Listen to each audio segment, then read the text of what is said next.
Assalamualaikum warahmatullahi wabarakatuh. Teman-teman, selamat datang kembali di Dollar Hunter. Jadi di sini kita akan update informasi mengenai perkembangan dan peristiwa terkini yang terjadi di seputar dunia cryptocurrency, teman-teman.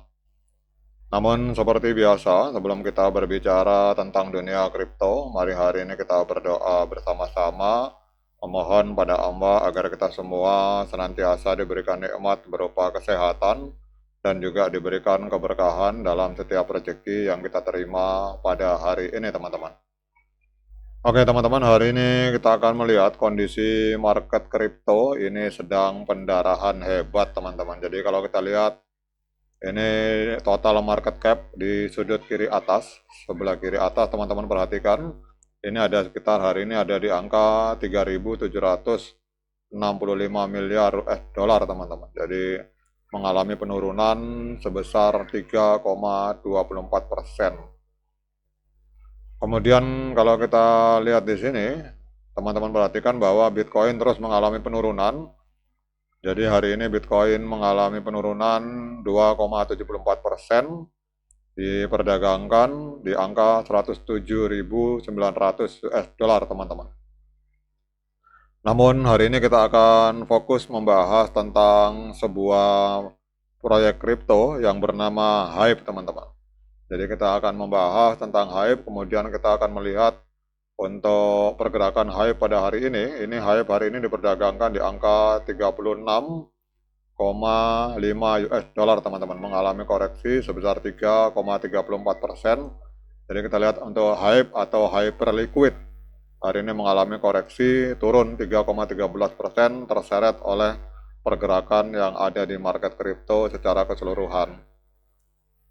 Nah, kita akan update informasi tentang berita terkini yang ada di dunia kripto yang membahas tentang Hype atau Hyperliquid, teman-teman.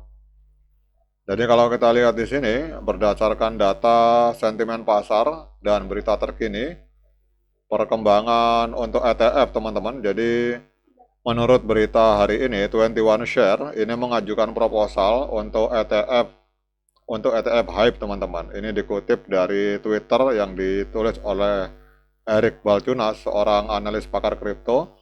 Ini menunjukkan minat kelembagaan yang signifikan terhadap Hype meskipun produknya ini masih dalam tahap pengajuan. Kemudian diskusi komunitas, Hyperliquid atau Hype ini disebut dalam konteks strategi arbitrase dan likuiditas, menekankan perannya dalam ekosistem DeFi. Namun sampai hari ini belum ada berita khusus tentang pengembangan protokol dan kemitraan baru pada hari ini. Kemudian kita berbicara tentang kondisi makro, jadi data pasar dan tren.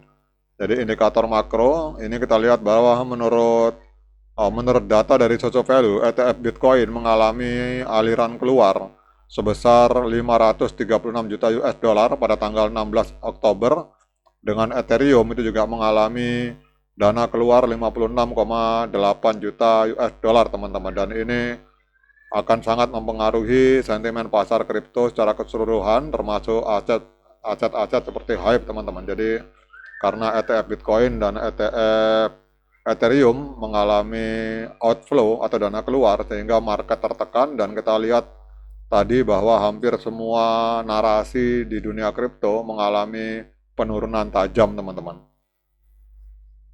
Namun di sisi lain ada sebuah berita positif, jadi kita bicara stablecoin, teman-teman. Jadi aliran masuk stablecoin fiat USDT dan USDC itu meningkat 113 juta US dollar. Ini mengindikasikan bahwa para pemodal besar atau para whale dan institusi itu siap untuk masuk ke pasar kripto, dan ini potensi ini bisa berdampak positif pada proyek seperti Hype jika minat terhadap aset kripto ini mengalami pemulihan, teman-teman.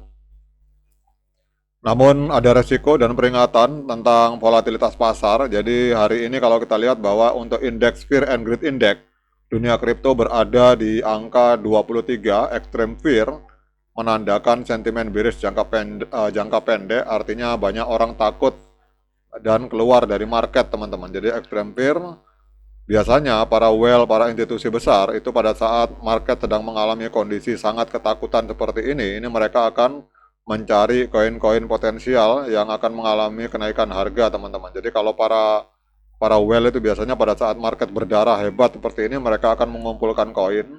Sementara pada saat market hijau itu mereka akan melakukan penjualan. Jadi terbalik dengan retail, teman-teman. Kalau retail biasanya pada saat extreme fear, ketakutan, menjual koin. Pada saat harga di pucuk di atas baru para retail biasanya melakukan pembelian. Jadi makanya para retail selalu kalah dengan para whale atau para institusi, teman-teman. Kemudian kalau kita lihat selanjutnya total Bitcoin spot. Jadi kesimpulannya, teman-teman, ini kondisi harus netral atau hati-hati. Minat kelembagaan untuk adanya pengajuan ETF dari Hyperliquid ini adalah sebuah sinyal positif. Tetapi tekanan makro, yaitu aliran dana keluar dari ETF dan adanya market yang sedang ketakutan, itu berpotensi membatasi kenaikan harga dari Hyperliquid pada hari ini. Kemudian untuk pemantauan kunci yang harus kita pantau untuk perkembangan HYPE ini, yang pertama adalah pantau terus volume perdagangan HYPE dan juga pengumuman lebih lanjut tentang ETF, teman-teman. Jadi kalau misalkan ETF HYPE ini, Hyperliquid ini disetujui atau jadi diusulkan, itu maka akan sangat berdampak positif terhadap pergerakan harga dari Hyperliquid, teman-teman. Nah, kemudian kalau kita lihat di time frame bulan, ini candlenya masih candle bearish, teman-teman. Jadi candle merah, trennya masih tren penurunan. Kemudian untuk di time frame mingguan, ini juga 2 minggu berturut-turut mengalami penurunan dan harga masih berada di bawah MA13 di time frame weekly, sehingga ini adalah sinyal penurunan, teman-teman. Ini sinyal sell. Kemudian kalau kita lihat juga untuk di time frame hari, ini juga harga masih berada di bawah MA13 dan MA21, artinya trennya masih tren penurunan, teman-teman. Ditambah lagi kita lihat terjadi dead cross di indikator stokastik. Kita lihat di sini untuk garis biru telah memotong garis kuning ke bawah, sehingga trennya adalah tren penurunan di hampir semua time frame, teman-teman. Kemudian kita akan cek untuk technical analysis market Binance yang dilakukan oleh TradingView. Jadi kalau kita melihat di time frame bulan belum ada karena ini adalah koin baru Hyperliquid. Kita langsung masuk ke time frame weekly, teman-teman. Nah, ini banyak sekali indikator yang dipakai. Jadi ini gabungan dari banyaknya indikator. Jadi kalau secara moving average ini sinyalnya adalah sinyal jual, teman-teman, strong sell. Kemudian secara oscillator ini yang dipakai adalah RSI, stokastik. Kemudian commodity channel index, banyak sekali indikator yang dipakai oleh TradingView. Untuk oscillator juga sell, sehingga kesimpulan gabungan antara moving average dan oscillator, sinyal di TradingView itu adalah sinyal strong sell untuk time frame mingguan, teman-teman. Kemudian untuk time frame week hari, kita lihat juga untuk moving average masih strong sell, oscillator netral, tapi kesimpulannya hari ini masih tekanannya masih tekanan jual, teman-teman. Oke, teman-teman, demikian update informasi tentang Hyperliquid. Semoga bermanfaat bagi kita semua. Sekian dari saya. Assalamualaikum warahmatullahi wabarakatuh.